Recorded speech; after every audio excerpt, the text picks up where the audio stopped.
Jason Parris, co-owner of Wake Brewing. Thanks for being here, buddy. Yeah, absolutely. Thank you for having me. Yeah, I appreciate it. I know you're busy. You got lots of events coming up at Wake. I've been hounding you for a while trying to get you on here, and I'm glad we made it work. Yeah, for sure, man. So I was just in there. I texted you on Friday. I was coming in there to Wake, and I was going to grab some beers, and I ended up having the Stout and the Porter. Mostly a dark beer drinker.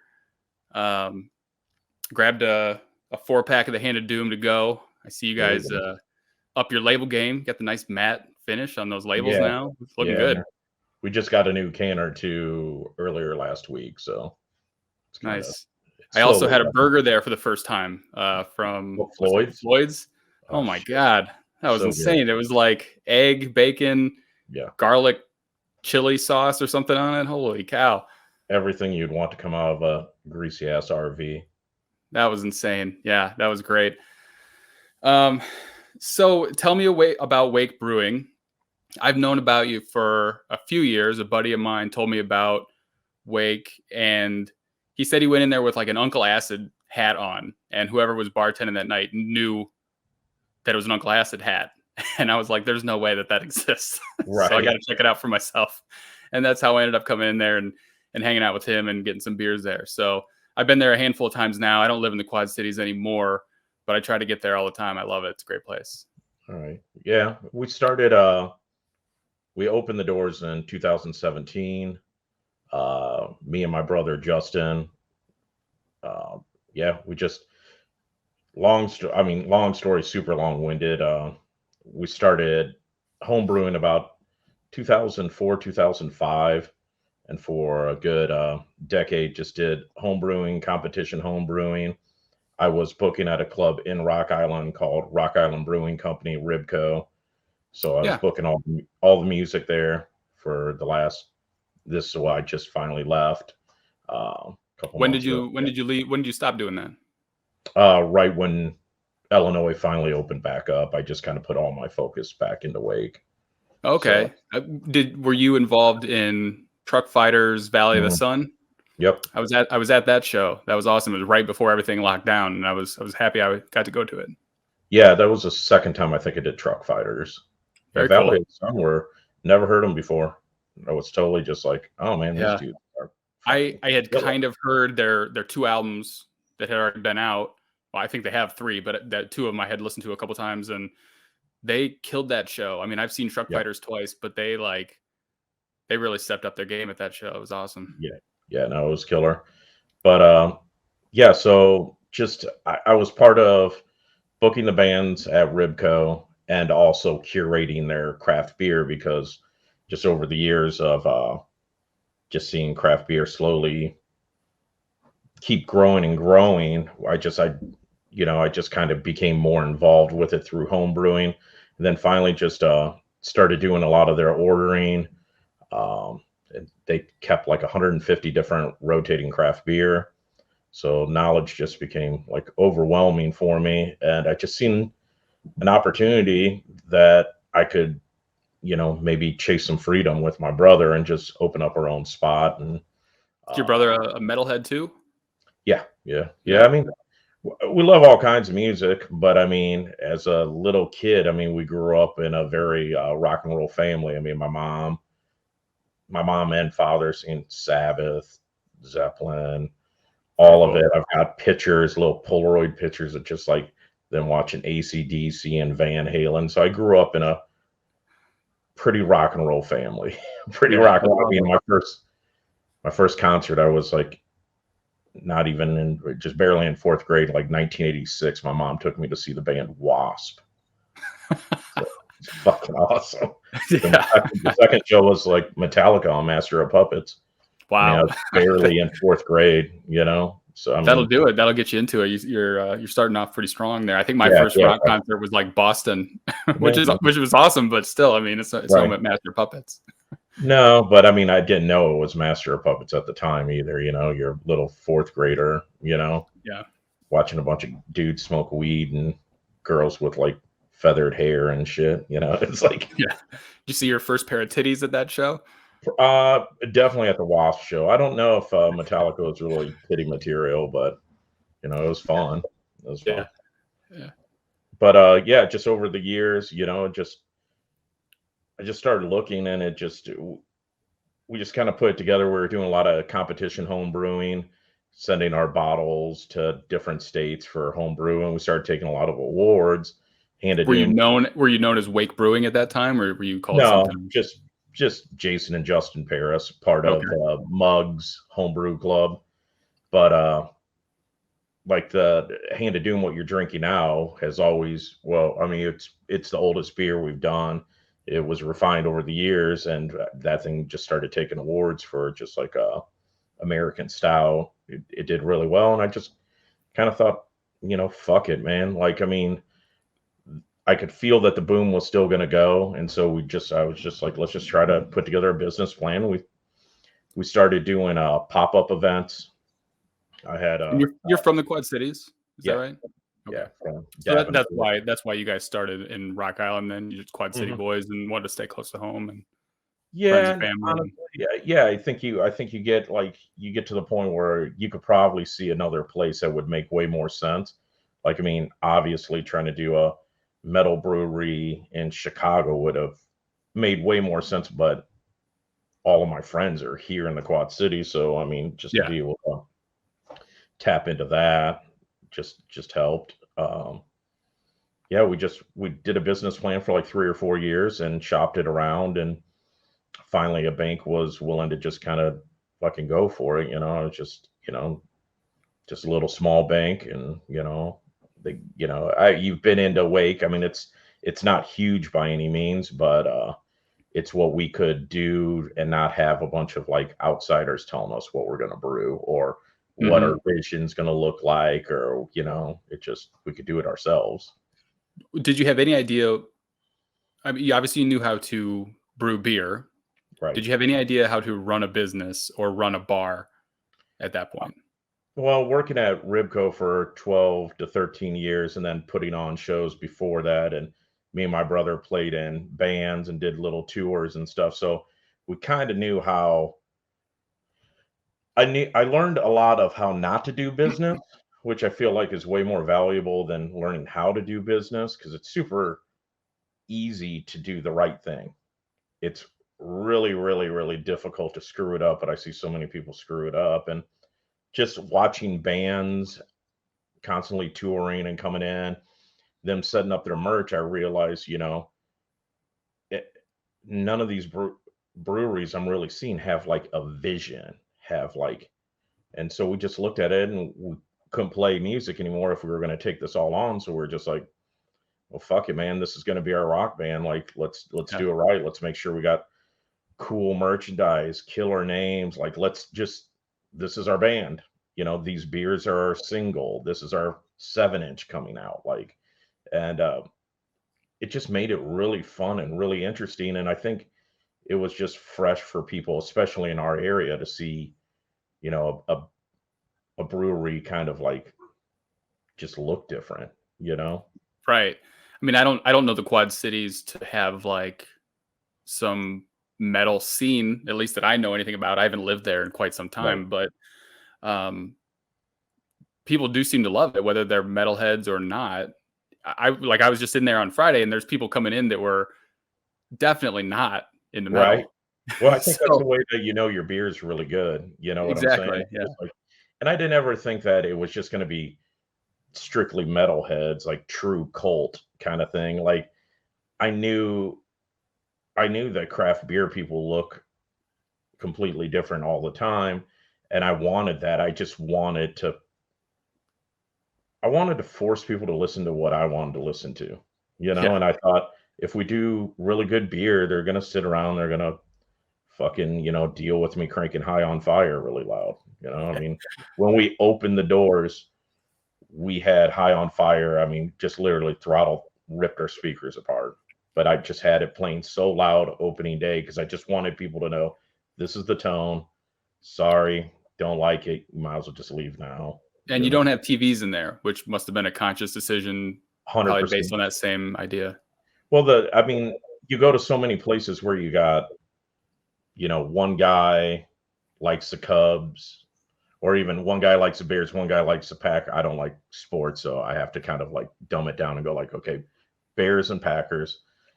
And I'm just sitting there and they're just yelling over the fucking top of me, Yeah. at each other. And I was just like, I want this to be a conversation place, where a metalhead and a grandma can hang out and just talk, Yeah.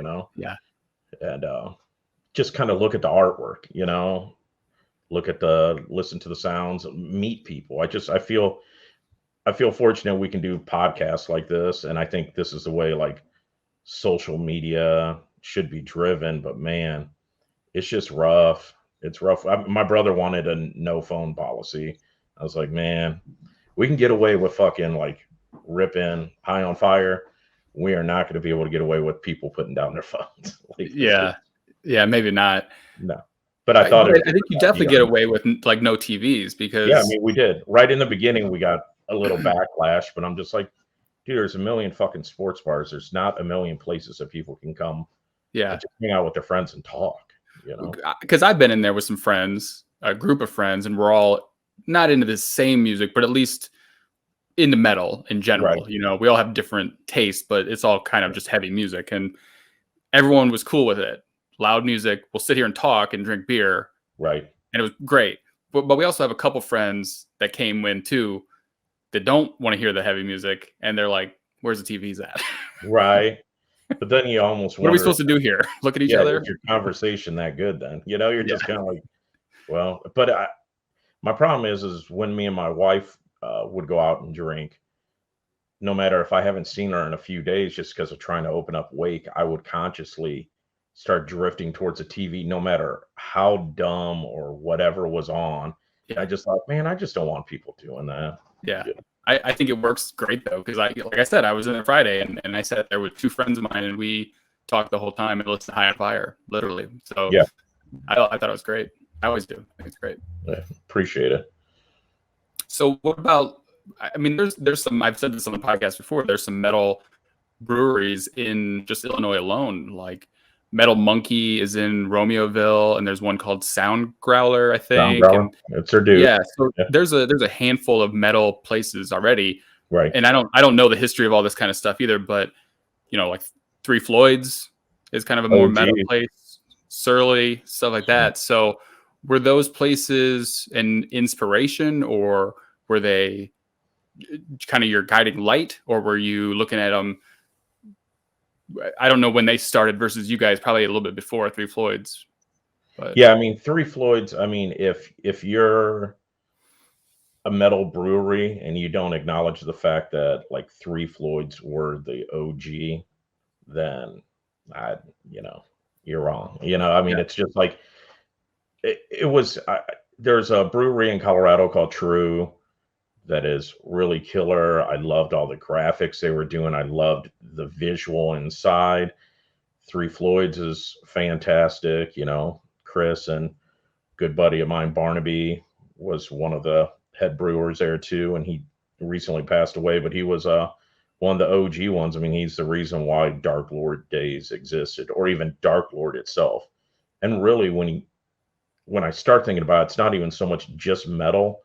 Like Three Floyds are responsible for anyone who likes craft beer that goes to Brewery Beer Fest. They were, bar none, the biggest, the baddest. I was going to ask you what you think the connection between metal music and beer is exactly, because I mean, there's probably a connection with beer in just about everything.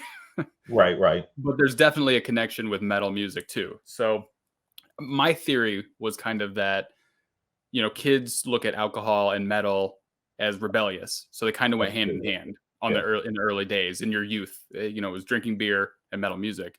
At least it was for me. And, the days of Alcoholica and stuff like that. So, but then all those people that were rebelliously drinking aged out and they don't want to drink 30 Busch Lights anymore. So now they're into craft beer and still into metal. Is there more to it than that? Or what do you think that connection is? Well, I think how there became like craft metal breweries, or that in general, is I think every brewery probably had a metalhead, but early in the 90s, every like real, like the look of a brewery was always Grateful Dead, jam bandy. Like everyone always had this like Sierra Nevada vibe, or it just everything was always like really on that hippie tip. But I truly think that they all had metalheads stuck in a corner somewhere, and what it took was somebody like Todd Haug of Surly, Chris and Barnaby at Three Floyds, and then just being the head brewer going like, fuck this. We're jamming this. And this is actually, we're going to play it so loud, it's coming into the brewery area where everyone's drinking. And I think it kind of probably flipped a switch where they realized, oh man, there's a lot of people in here just kind of like nodding their head, and just, I would think it just spawned like that, just a kind of almost a reaction against the normality of what a brewery was, at that time.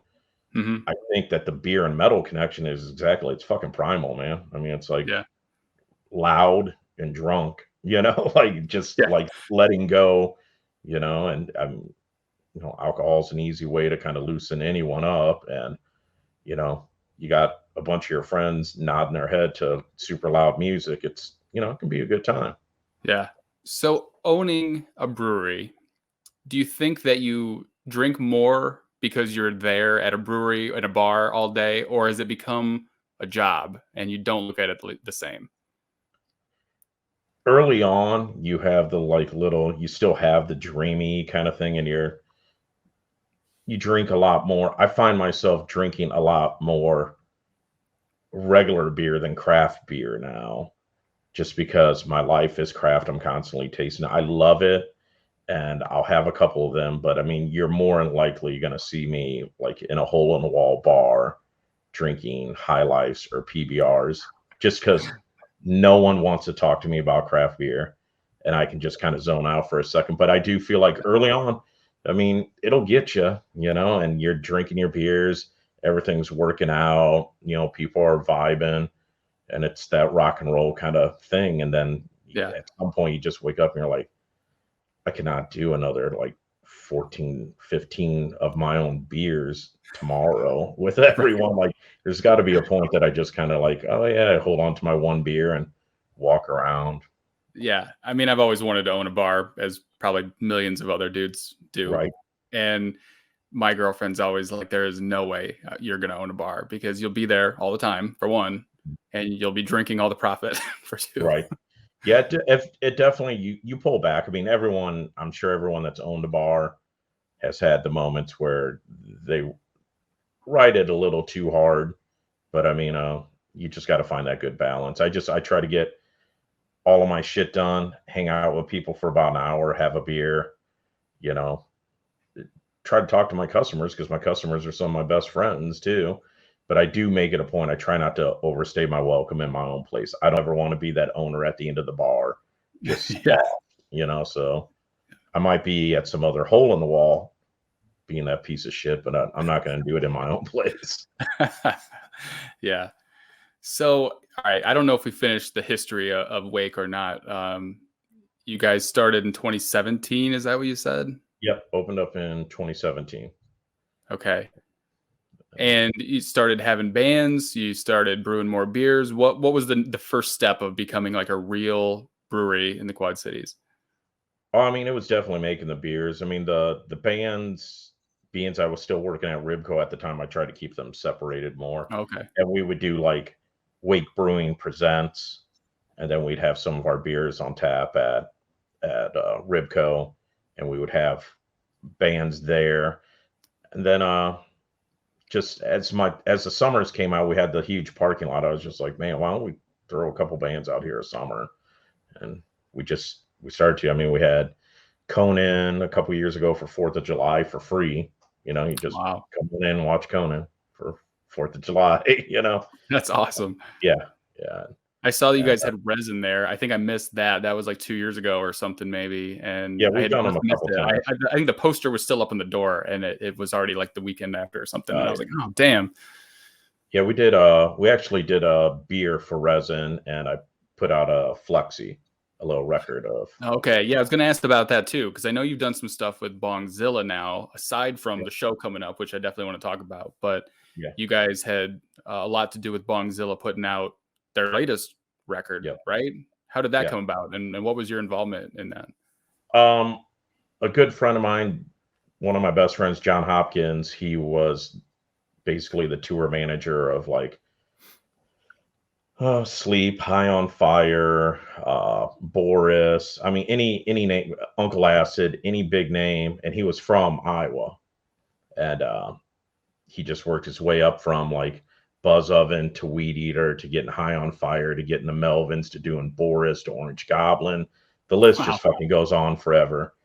Well, when COVID hit, uh, there were no more tours, and he was just kind of left with nothing to do. And he kept kind of telling me how he wanted to try to work out in a studio and maybe try to get some bands and do some recording. And just so happens that locally, a friend of mine, Pat Stolley, has Future Apple Tree Studio, and it's 100% fully analog, old school, 16-track tape machine, every beautiful piece of vintage gear you could ever want. And I just kind of mentioned, I was like, well, shit, John, he's barely doing anything right now. You're in a completely different genre than he does. He mainly does indie rock bands. And I was like, there's a gap there. I mean, if you could find the business, I'm sure Pat would do it. And I kind of mentioned it to Pat. Pat was into it. And he just needed that one band. And I was like, man, I've been wanting to do a fucking Bongzilla flexi or something, like. And they were just kind of like, oh, we're not sure if we're really playing that much anymore or whatever. And then finally I just was like, John, I'll pay for them to come down. I'll pay for the recording. If it turns out like shit, we just forget about it. If it turns out they're into it, then let's do it. And after day one of them coming down, we turned it from just a one-sided flexi to a 7-inch, 3 songs. And they fell in love with it. We all hit it off. Everyone was having a good time. John was killing the mixes. And so we just recorded that 7-inch, that batch, and we were going to did a beer with them. And What was the beer? it was called Nectar Collector, Hazy Okay. IPA. We have it coming back out next month. And so we did that. And then they were just like, when they were leaving, Mule Boy was just like, man, this did it. We're just going to record the album. We're just going to do it here. We're going to do it here. We're going to do it, John. We'll see you in a month. And Nice. that was it. Yeah. So I was just by chance, we were able to get that connected, and they came down and spent, I think it was a week, maybe week and a half, and ate dinners every day, had some beers. They smoked a fucking lot of weed, the most I've ever seen. I don't know how many stories I can actually tell, but I can tell you that they had their own space stations. And by space stations, I'm talking fucking rigs, dabs, gummies, joints, a soda or something that was like, I can't even remember. I mean, it was the first day of recording the album. I remember I was smoking with them, and then it finally got to the point where I was like, no, it's on top of me. I got to go. I'll see you guys tomorrow. I just could not believe the amount of Mule Boy. I couldn't believe how much they could smoke. That's funny. It's fucking unreal. I feel like I would be in so much trouble if I tried to smoke with anyone that's known for their smoking ability. Whether it's Snoop Dogg or Willie Nelson or any of them. Like, I'd take one hit and be like, oh, I'm good now. Seriously. Yeah, I feel like that band could hang with anyone. Anyone, and they all had different kinds of weed, and it was all, I don't even fucking all the names that they call, and it all looked like killer weed. That's all I bet it was. All looked good. But yeah, we just so they did the album, and I helped send it off to get mastered. Just kind of helped them work through the process, and just it was all mixed, already done, and then we just gotta, we just opened up our Facebook one day, and John, who recorded it, passed away.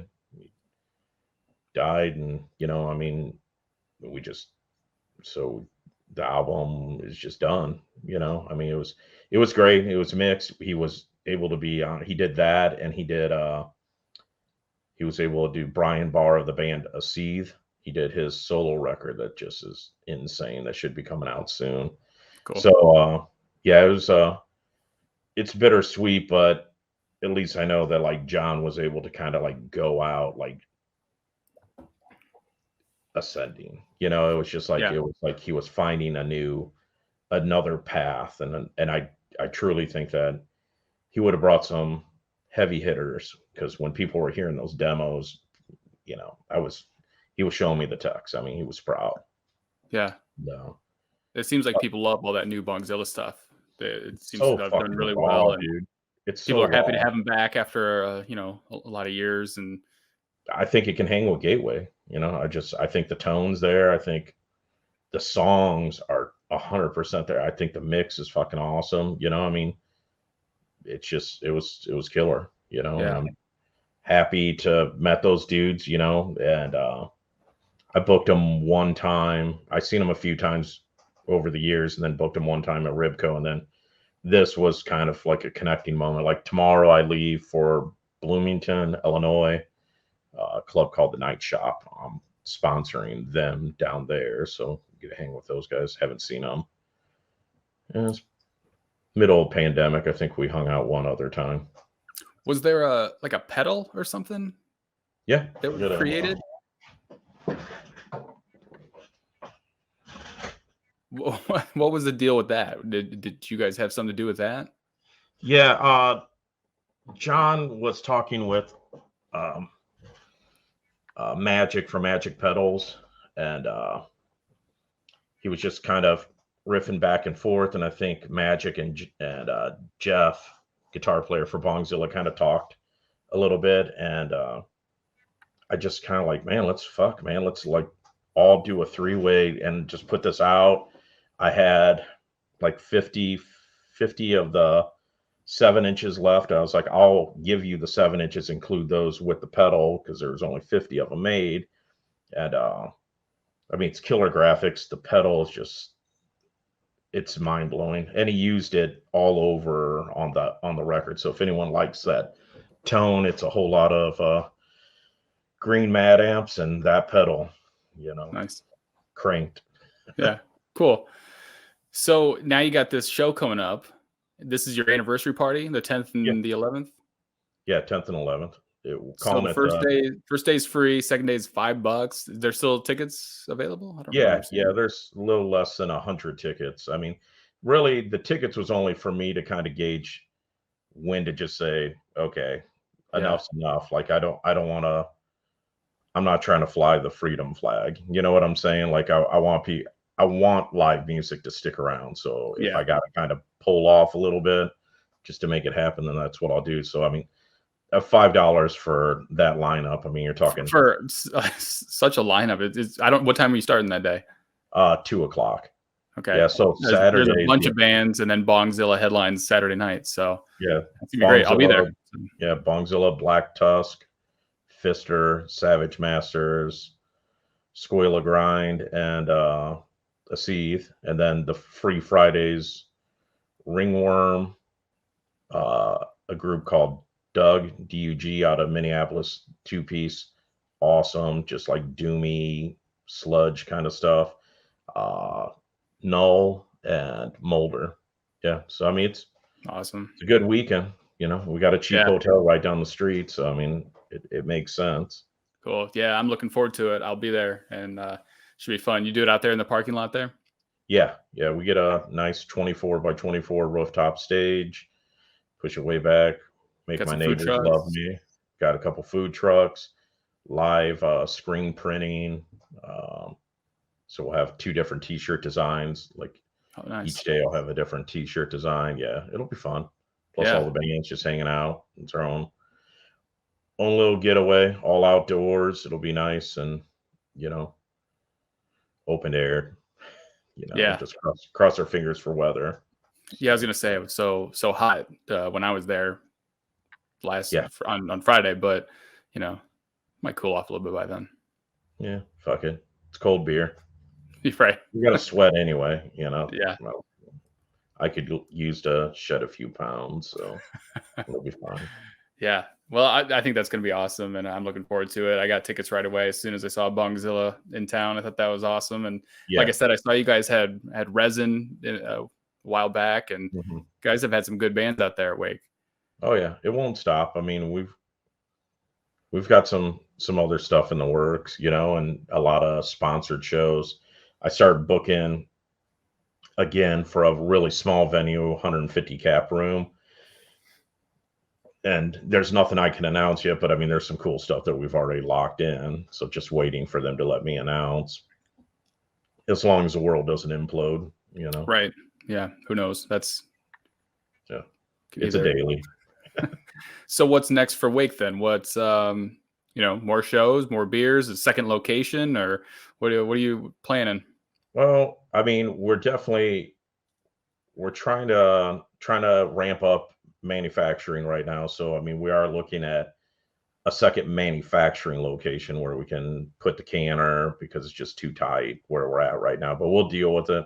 A bigger brew system. I've got a ton of band collabs and records coming out, Wake branded records to go with the beer. Yeah, I mean, just a ton of shows. I mean, all over the place. I mean, we're doing Decibel Beer Metal Fest in the end of this month, and then in December, as well as we're doing Knot Fest in September. So what do you do on those kind of festivals? You're a sponsor, you bring beer, you show up. Yeah. Like at the Decibel one is actual metal and beer fest. So it's like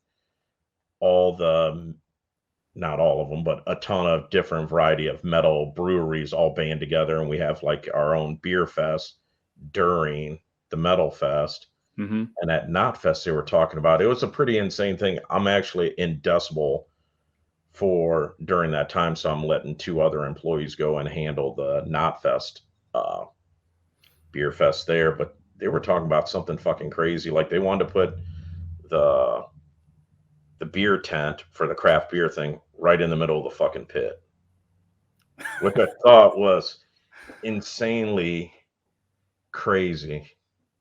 And I kind of wanted to witness it, but I'm also just kind of like, I can kind of tell you how this one's going to play out, bud. Yeah. Someone that hasn't been to a metal show is planning that. That's what I was just like, cool. So right in the middle of the pit, huh? Yeah. It's a great concept. But have you seen that video? I should have had it pulled up here just in case. But have you seen that video where the dude is standing by the stage drinking a beer, and the guy swings his arms back and just, I mean, he had to have done that on purpose, right? I mean, I didn't look into the video, but he had to have done that. I would think so. I mean, I feel like that one, I laughed and watched it like 400 times in a row.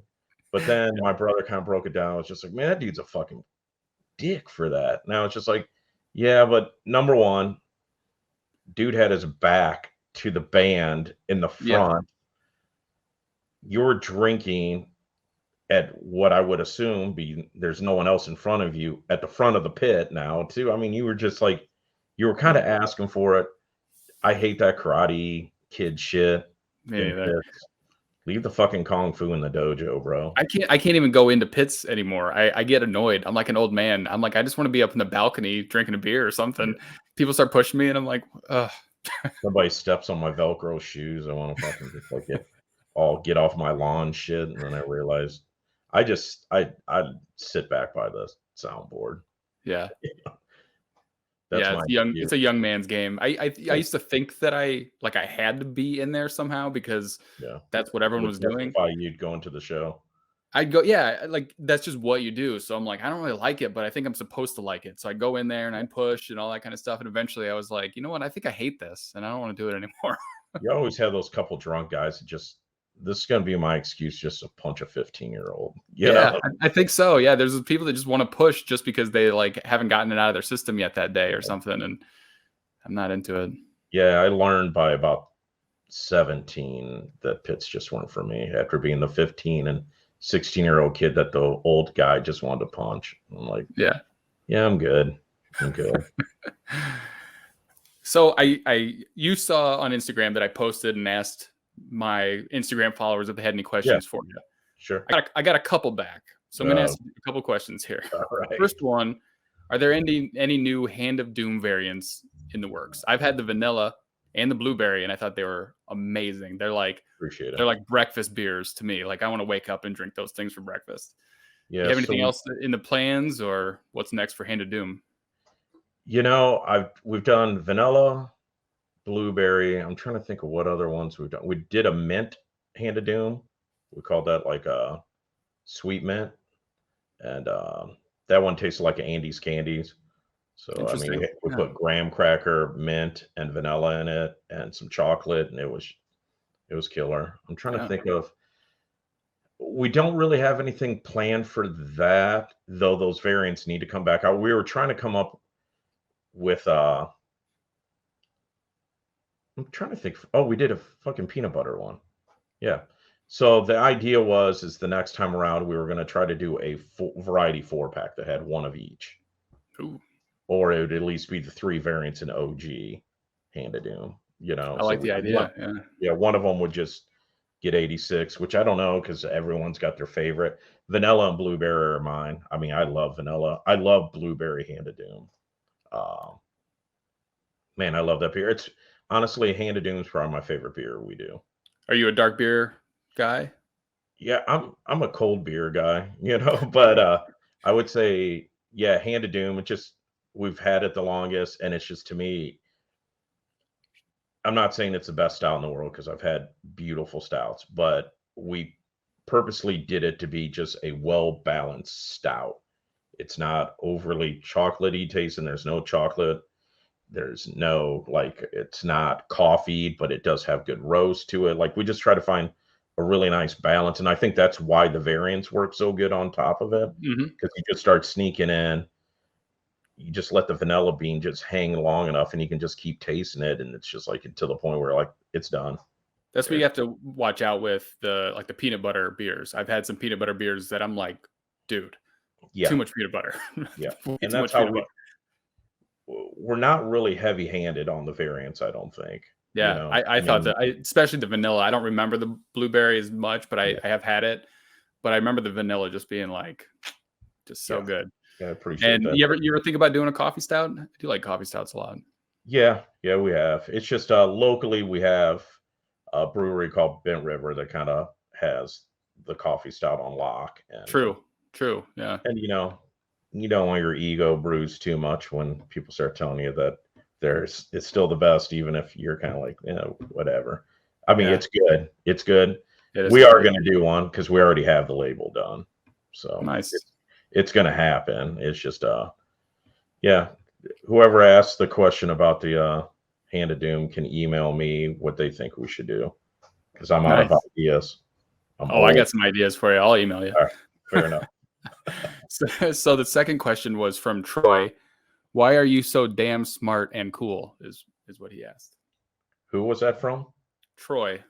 Oh, Jesus Christ. I don't know. I don't know. All the weed, all the beer, all the rock and roll. I blame Black Sabbath Volume 4. Yeah. Yeah. All right. Well, that's all the questions I have. Let's do this real or fuzz game. All right, I cool. made a special version for you. Like I said, Oh, it's a craft beer version. And I'm going to show you 10 images of beers. They're all metal related beers. I'm sure okay. you've seen some of them. Some are All right, real, some are not. You tell me which cool. one's which. All right. Here's the first one. That's real. Lamb of God, Ghost Walker. Yeah. It's a real one. You had it? Yes, I have. I thought How it was was it? good. It Yeah. was good. Yeah, yeah, for sure. Black Rainbows, 666 Pale Ale. It's a fucking dope label, but that's fake. Is it fuzzed? Is that what we call it, fuzzed? It's buzzed. Yep. Yeah, dude, that's dope though. It's a real dope design. I love the cream on that rainbow. Yeah, that's the shit. Plus Yeah. that band's badass. Yeah, they are. Sorry, I went too far there. Red Desert, Irish Red Ale. I love the band. Surly. No, that's fuzzed. This was. Is it? Yeah. Yeah. Two great man. That's a killer fucking band. Killer brewery. They should work together. I was gonna say, I think they are from Minnesota, though, right? Like that's why I chose Surly as their Yeah, I'm favorite pretty sure. I'm brewery. pretty sure they are. You should connect that. Sell that label to them. Yeah. Anthrax. What's the brewery? You know what? Butternuts. Fucking butternuts. I'm gonna say this one's. Oh shit, man, that's a slick design too. I'm gonna say this is Fuzzed. This is a real one. Oh man, that's dope though. Yeah, it looks good, right? Butternuts Brewing, huh? But that's what it says. Butternuts beer and ale. Yeah, we all run out of names, I guess. Uncle Acid, Bloodlust, Hazy IPA. Oh, dude, one of my favorite bands. That is Fuzzed. I was worried you might be too good at this with Sorry, knowing dude. much about I just beer if and metal. that band's like a high on my list to collab with. So Yeah. Well, that'd be awesome, man. yeah, I've seen them a couple times live too. They're the best, man. Dude, so good. Red Fang. Wayfinder, those are my homies, so I know this one's real. Yes, it is. Yeah. Nickelback. Fuck. What's the brewery? Tower Brewing in Alberta. Oh, Jesus Christ. Crazy Canadians. That's fucking fake, man. That is so fuzzed. I hope. It is fake. Okay. Great name. Nickelback. Oh, Jesus Christ. I bet that is fucking terrible. This is Marky Ramone, Natural Brown Ale. Man, that dude's on everything. That's real. It is real. It is. I can't see the brewery, but it is a real beer. Red Mesa. That's Fuzzed. That one's real. Are you shitting me? What's the brewery? I like that can. Got like High and Dry Brewing. Right on. I actually stole that from their Instagram, so I know it's a real one. Huh. It's killer. I dig the gold can. Yeah. Truck Fighters, Booze Cruiser. That would be so dope, but that is Fuzzed. It is. That's great though. You did all this. Right, that's the last one, actually. That thing's dope, man. You did pretty good. I'm glad I got you at least on one, maybe two. I was worried that you might go through all of them. No one has gotten all of them right yet, so at least the streak continues. Yeah, right. I mean, I think you could sell a couple of those labels, bud. All right, man. That's all I got for you. Awesome.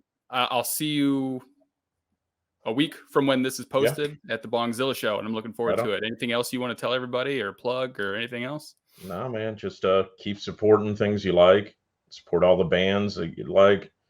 Go to any show you can right now. You know, we're all small business people out here just trying to do the right thing. I'm not trying to be political because I fucking hate both sides. I'm just saying, like, just, try to be a little more understanding on everyone. We all got feelings and we all want to fucking hang. That's it. And like, we all want to hang out with you, Well put. All right. Thanks for your time, man. I appreciate it so much, and best of luck. And like I said, I'll see you at Bongzilla. So right on. Thank you. All right. Later. Yep. Bye.